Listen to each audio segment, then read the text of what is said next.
Coluna do Estadão, com Rosiane Kennedy.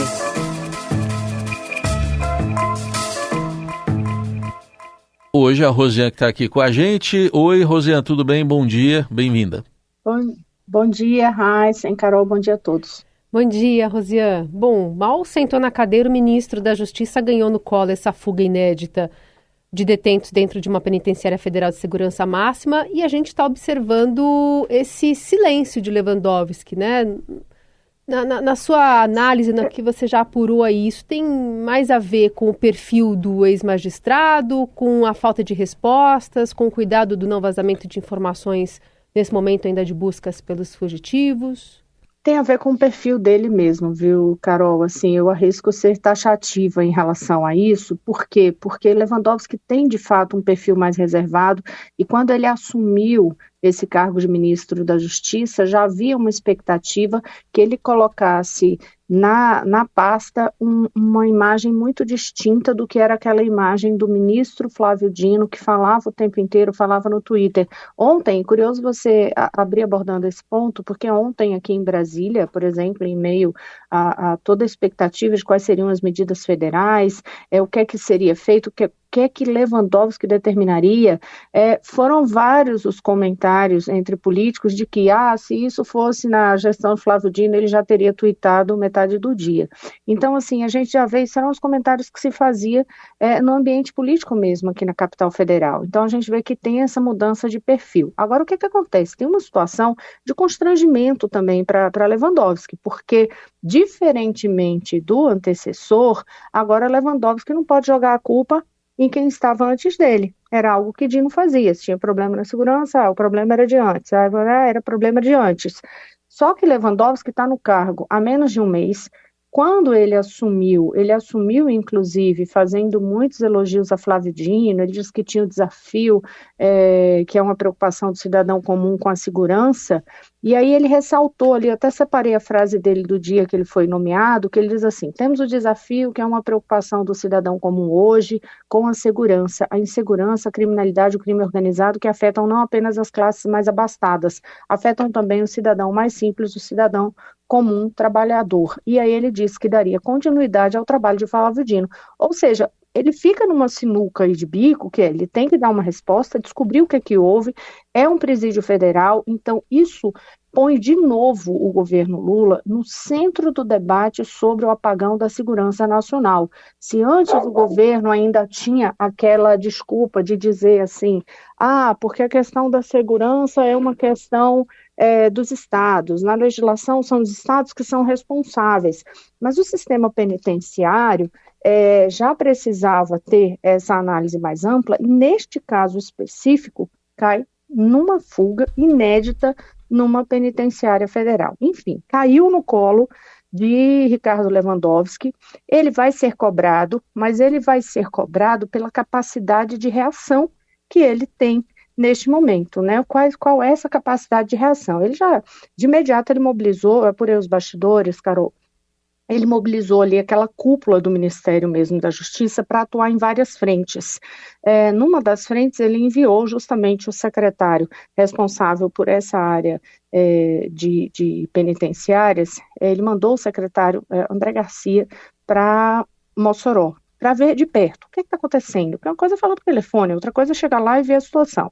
E aí, depois dessa ida, essa vistoria prévia, ele inclusive determinou o afastamento do diretor do presídio, uma intervenção em relação a esse controle desse presídio no local. Mas não só isso, mandou também que fosse feita, foi até uma informação que a gente deu primeiro na coluna do Estadão, de que ele pediu ali um pente fino, uma varredura em todas as unidades penitenciárias federais. Em que sentido? Varreduras em termos de documento, para saber se foi reportado em algum momento algo em relação aos problemas desses presídios. Então, para evitar que seja algo para frente, mais um problema. E aí, isso, só para concluir esse ponto, chama atenção também porque as pessoas que eu conversei do Ministério, envolvidas no trabalho, elas dizem assim, olha, quando se vai fazer essa varredura, o objetivo não é apontar o dedo para os erros do passado, mas buscar informações que permitam a correção em todo o sistema. Então, isso a varredura nos dados sobre Catanduvas, Campo Grande, Porto Velho, Brasília, nessas penitenciárias federais desses locais, além da de Mossoró. Então, percebe aqui quando diz assim, o objetivo não é apontar o dedo para os erros do passado. Por quê? Porque imagina que se detecta ali documento que já tivesse feito alguma observação, tivesse reportado problemas, vai apontar o quê? Para a gestão anterior, na secretaria do Ministério da Justiça, na gestão passada? Então, eles dizem não. É para frente, é olhar para frente. Por quê? Por causa desse constrangimento que realmente termina se gerando para Lewandowski neste momento, mas de imediato também vale observar a forma de comunicação, né? Lewandowski que não é uma pessoa das redes sociais, ele não tem redes sociais.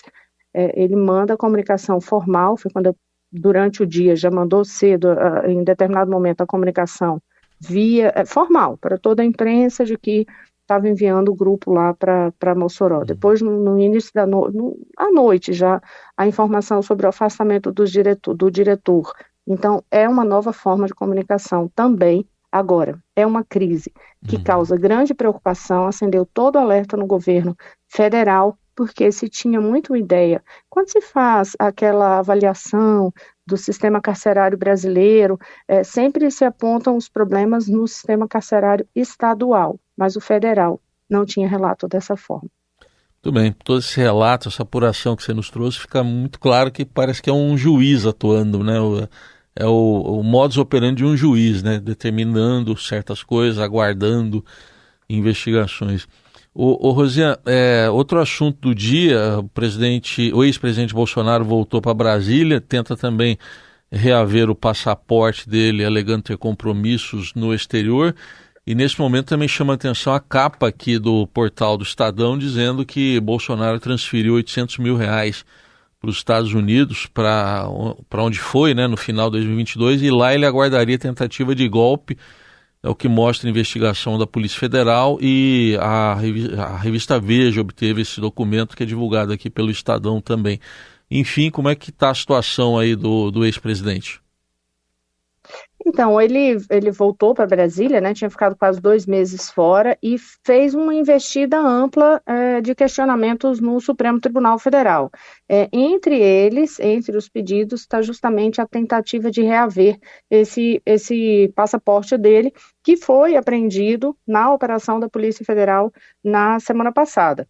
Qual é o argumento que a defesa de Bolsonaro faz? Eu conversei com os advogados dele, eles dizem assim, olha, não existe tentativa, não existe risco de abandono, risco de fuga do ex-presidente. Ele apenas tem compromissos no exterior que já estavam marcados, tem compromisso em Israel, alegam que Bolsonaro não tem essa intenção de abandonar o país, mas que em Israel, em março, tem uma programação para visitar kibbutz e conversar com famílias de brasileiros sequestrados, que também tem viagem prevista para os Estados Unidos e para o Bahrein. Nos Estados Unidos, inclusive, Heisen, tem uma expectativa de que ele participe de ato, caso possa ir, né, se for autorizado, a princípio não vai poder ir de jeito nenhum, está sem passaporte, não pode deixar o país, que seria um ato com o Donald Trump, mas a assessoria de Bolsonaro não confirma que o ato seria exatamente esse. De forma que eles usam esse argumento, mas no momento também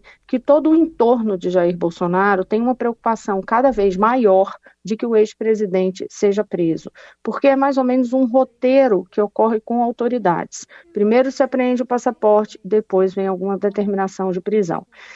Isso quando a gente vai olhar todos os escândalos que foram ocorrendo no país. Esse capítulo a capítulo ocorre exatamente dessa forma. Então, com isso, há uma apreensão muito maior de uma prisão de Bolsonaro nesse entorno do ex-presidente, embora eles não falem abertamente sobre isso, mas eu conversei em bastidores com as pessoas muito ligadas, imediatamente ali do convívio direto com Jair Bolsonaro, que me dizem, sim, existe essa preocupação, e eles têm uma preocupação, inclusive, que as operações da Polícia Federal continuem avançando sobre a família de Bolsonaro, e não só nesse núcleo que é Bolsonaro, os militares que estavam ao lado dele e seus principais assessores.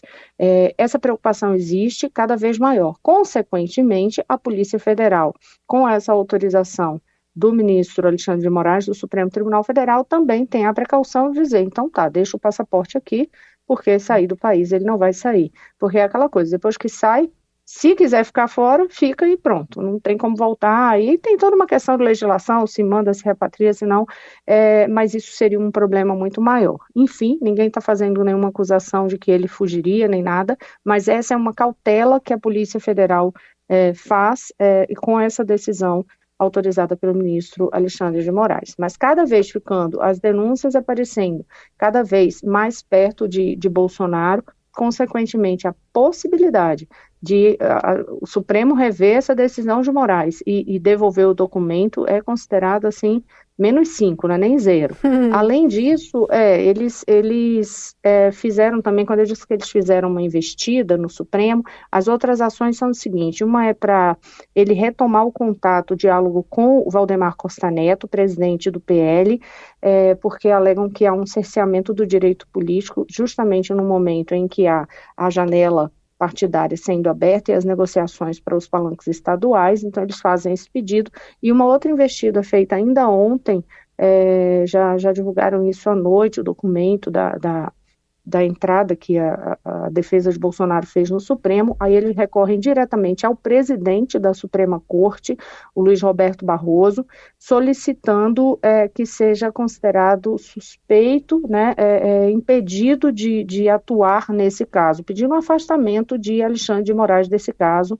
Mais uma vez eles fazem esse argumento, mas de novo, a possibilidade é considerada mínima. A única que aqui em Brasília, no ambiente jurídico, ainda se diz que pode ou poderia haver uma reconsideração, mas eu nem sei se já teve decisão a essa hora, eu não verifiquei isso ainda, mas também acredito que não tenha saída, sobre a questão do contato com o Valdemar Costa Neto. Mesmo assim, seria algo muito remoto. Uhum. Bom, enquanto isso, o presidente Lula tem demonstrado muito empenho em alguns programas específicos nesse primeiro ano de mandato, e alguns deles, até herança de outros, né, o Bolsa Família, Minha Casa Minha Vida, demonstram estar bem conhecidos entre a população. O Palácio do Planalto encomendou uma pesquisa nesse início de ano, Carol, para poder direcionar a conduta do governo nesse início de ano, para o que é que dá mais popularidade mesmo, entendeu? É direcionar a conduta do governo em termos de o que é que dá popularidade, o que é que dá certo. Eu até abordei isso na coluna como dizendo assim, muda o foco, porque assim, tem crise na área política, nas discussões com o Congresso, tem ainda problemas na economia, porque a conta não fecha. Agora esse problema é enorme na segurança pública.